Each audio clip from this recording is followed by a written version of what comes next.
Well, hey, if you'll allow me, I'd like to speak about resting in God's presence. Resting in God's presence is a benefit, a privilege, and an underutilized gift that God gives us. We tend to overlook this gift and wait until crisis mode before we run to God. But listen to this. God wants us to run to Him and simply rest with Him and in Him. Resting in God's presence should be a regular, constant, and consistent exercise for all believers. Listen to Hebrews 4, 1 through 3.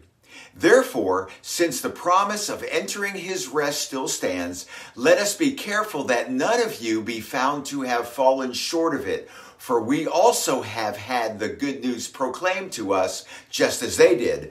But the message they heard was of no value to them because they did not share the faith of those who obeyed. In other words, they were not believers. The verse ends by saying, now we who have believed enter that rest. Resting in God's presence requires that we turn off the TV, that we put down the smartphone, that we log out of social media, and we remove ourselves from any outside distraction or influence. Plus, resting in God's presence requires time. We can't try and fit it in between ball games on a Saturday.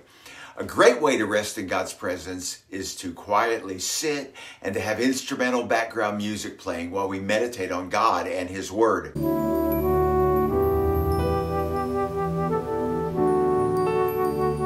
I recommend instrumental worship music because words can be a distraction.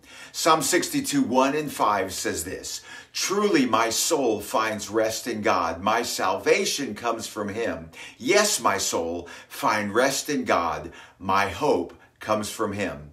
Would you try it? Would you set aside time and simply rest in God's presence? God bless you.